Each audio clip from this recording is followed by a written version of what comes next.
শোনো, ওই অত্যাচারীদের দিন বেশি নাই। ওরা বুঝতেছে না, পালানোরও পথ পাবে না, তোমাদের পাল ধরে ধরবে এসে। আপা আপনি কবে আসবেন? আমরা সেই আশায় আছি। হুম, আমি তো আছি। আপনার আমি আছি, আমরা আপনাদের শুধু কাছেই আছি। আমরা ভাবি যে আপা কবে আসবে, আমরা কবে শান্ত শিষ্ট ভাবে ঘরে ঘুমাতে পারবো মাথা কি দিয়ে। করবো, কারণ আমারে আপা মাইরে আমরা ফেলাই দেবে, এখন আমার বাড়ি বোনরে মারবে। ছাড়া আপা, এই আপা আগুন আপনি আমাদেরকে নাকি সব বাংলাদেশে জ্বালায় আসলে পোড়ায় সাফ আপনার করে মেরে ফেল। দিছে। জনগণই হচ্ছে আমাদের সবচেয়ে বড় শক্তি। আর যারা এই ঘটনা ঘটাইছে, নেত্রী, অবশ্যই তাদের বিচার হবে। সব কথা চিনে রাখো, সেদিন বেশি দূরে না। ক্ষমতায় আসতে না আসতে এরা আমি তাদের যা চেহারা দেখাচ্ছে, মানুষ বেশি দিন এটা সহ্য করবে না। আমার আব্বুরে নির্মমভাবে হত্যা করা হয়েছে ভাড়া করা গুন্ডা দিয়ে। সাথে বিএমপির নেতারাও ছিল, আমাদের এতিম করে রেখে গেছে। আমরাও তোমার মতন একই দিনে মা, বাপ, ভাই সব হারাইছি। দেশের মাঝেও থাকতে পারিনি। আমি বুঝি তোমাদের কষ্ট। আমার ভাই রাস্তাঘাটে এখন চলতে গেলেও তার হচ্ছে, মানে সাপ চলতিছে। সে একটা ছোটখাটো একটা সে চাকরি করতো, তাও সে 5 তারিখের পর থেকে নিয়ে তারে বের করে দেওয়া হয়েছে চাকরি থেকে। আর আব্বু তো ফালানো ছিল, আইসে আসার পর তারে মাইরেই ফেললো। কি এর যে বিচার কষ্ট চাই, দিচ্ছে মানুষকে। এটুকু করেন। আল্লাহ ডাকো, আল্লাহ দিন ফিরাবে, আর এগুলির সব বিচার হবে। ইনশাল্লাহ। আসসালামু আলাইকুম মাননীয় ওয়ালাইকুম নেত্রী। আসসালাম। আপনি বঙ্গবন্ধুর কন্যা জননেত্রী শেখ হাসিনা, আপনার নেতৃত্বে যখন বাংলাদেশ এগিয়ে যাচ্ছে, তখন সেই দুষ্কৃতীরা 5ই আগস্ট আপনার বিরুদ্ধে ষড়যন্ত্রকে আপনাকে দেশ থেকে তাড়িয়েছে।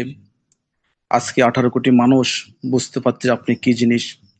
আপনার এই উন্নয়নের ছোঁয়া আজকে মানুষে অনুভব করতে পারছে। আপনার নেতৃত্বে বাংলাদেশ ডিজিটাল বাংলাদেশ থেকে স্মার্ট বাংলাদেশ রূপান্তরিত হয়েছে। 2001 সাল থেকে সকল আন্দোলন সংগ্রামে আমাদের আপনার নেতৃত্বে আমরা কাজ করে যাচ্ছি। 8 সালে ক্ষমতা আসার পরে 15 বছর আপনি ক্ষমতা ছিলেন নেত্রী। আমি 2বার ইউনিয়ন পরিষদের চেয়ারম্যানের নমিনেশন চেয়েছি, কিন্তু কিছু হাইব্রিড চক্রের কারণে আমি নমিনেশন পাইনি, হাইব্রিডের নমিনেশন পাইছে। নমিনেশন দলের সেলিম ভাই 15 বছর। আপনি এই যে সেলিম ভাই আপনি আপনার নির্যাতনের ঘটনাটা একটু বলেন, আমাদের আরো কয়েকজন আছেন তো।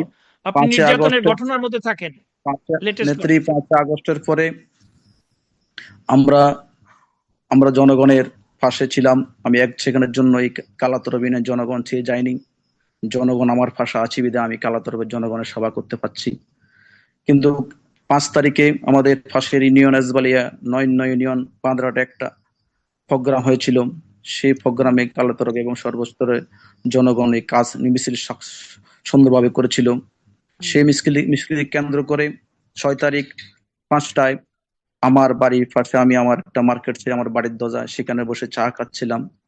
অতর্কিত 70-80টা মোটরসাইকেলে করে ছাত্রদল যুব দল এসে আমাকে হামলা করে আমার রক্তাক্ত অবস্থা, আমাকে আমার গায়ের পাঞ্জাবির ফ্রেন্ড করে, আমি শুধু একটা শর্ট প্যান্ট পরা ছিলাম, এই অবস্থা, আমাকে অচেতন অবস্থা আমাকে মোটরসাইকেল যোগে নিয়ে যাচ্ছে। তখন আমার এলাকার একটা লোক দেখে মাইকে আওয়াজ দেবার পরে সকল গুবুবেড়ে হাজার হাজার মানুষ দল বল নির্বিশেষে আমাকে সেখান থেকে উদ্ধার করে।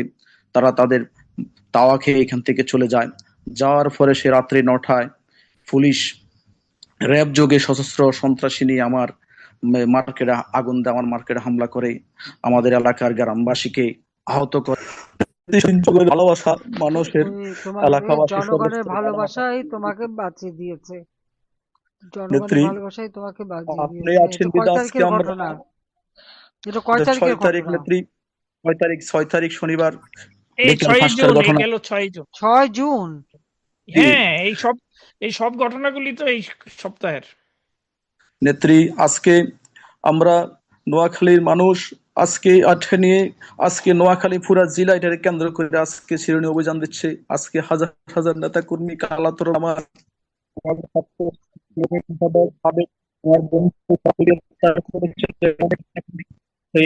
তোমাকে জনগণ ভালোবাসে, তোমাকে ভালোবাসে বলে জনগণ তোমার পাশে এসে দাঁড়ায়, নিজেরা আহত হয়েছে। জনগণের পাশেই থাকো, জনগণই হচ্ছে আমাদের সবচেয়ে বড় শক্তি।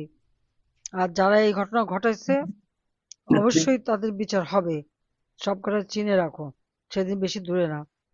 ক্ষমতায় আসতে না আসতে এরা আমি তাদের যা চেহারা দেখাচ্ছে, মানুষ বেশি দিন এটা সহ্য করবে না। বলেন। মাননীয় নেত্রী, হ্যাঁ, ওয়ালাইকুম সালাম। কেমন আছো এখন? আহ, খুব একটা তো নাই। আহ, 6টা রিপোর্ট আসে, রিপোর্টে সবগুলোই দেখায় কোনো ওষুধে কোনো কাজ করতেছে না। একটা ওষুধে শুধু আংশিক কাজ করতেছিল। ওই ওষুধের কারণে মাননীয় নেত্রী আমি জীবিত ছিলাম, হয়তো আল্লাহ। আল্লাহ বাঁচাই দিয়ে গেছে আর কি। জি মাননীয় নেত্রী। হ্যাঁ, তারপরে আমার মার যখন দোয়াতে বেঁচে গেছো। আবার হতো না মাননীয় নেত্রী, তখন আমি চিৎকার করে বলতাম, আল্লাহ আমার আরেকটা বার সুযোগ দাও, আমি যেন দেখতে পারি, দিন দেখতে পারি। তখন ওখানকার যে চিকিৎসক ছিল, উনি বলতো যে তোমাদের এটা হলো কিভাবে। পরে বললাম যে আমি আওয়ামী লীগের কর্মী, ছাত্র দলের সন্ত্রাসীরা আমাকে এভাবে মারছে। পরে বলে যে এখন তো আহ আমাদের নেত্রী, তোমার নেত্রী নাই, তাইলে তুমি এটা কিভাবে বলো। আমি বললাম যে হারানোর তো আর কিছু নাই স্যার। আমার আমার বাড়ি পোড়ায় দিচ্ছে 5ই আগস্টে। আমার বৃদ্ধ বাপ মাকে সেই ঘরে বোমা চার্জ করছে। উপরওয়ালার অশেষ রহমতে আমার বাপ মা ওই দিন ওই বাসায় ছিল না। মাননীয় নেত্রী, আমার আম্মু আপনার সাথে কিছু কথা বলতে হ্যাঁ, চায়। দাও, দাও, বাবাকে দাও। আসসালামু আলাইকুম ওয়ালাইকুম সালাম। আপা।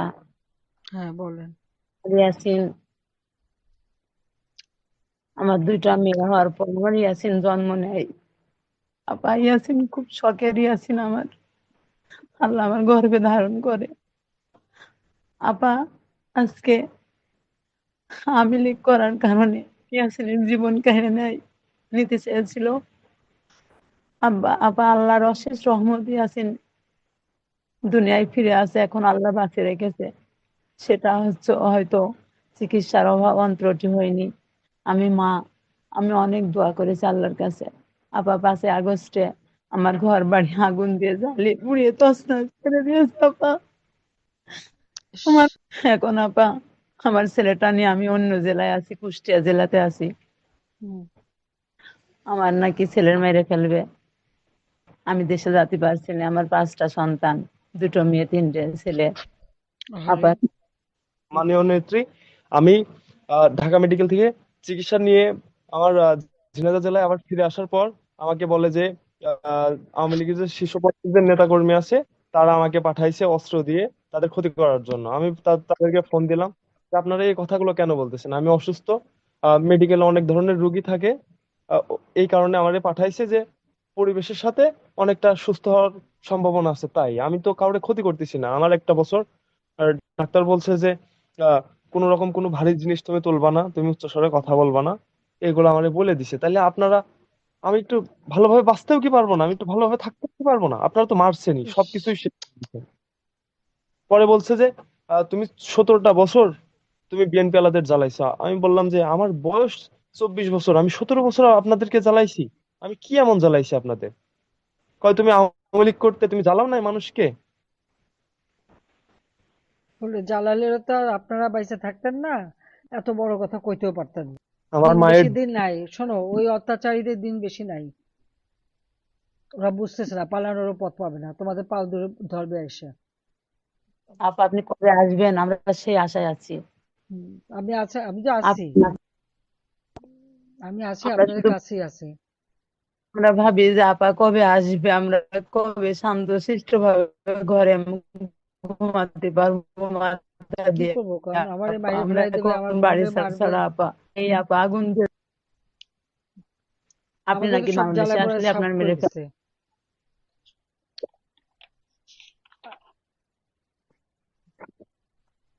আপু, ঝিনাইদহ একটা বলার আর মানে কিছুই নেই। আমাদের বহু নেতাকে মারছে। সাবধানে থাকেন, দেখি আর কি করা যায়, কেউ পাঠাইছে। ধন্যবাদ মাননীয় নেত্রী।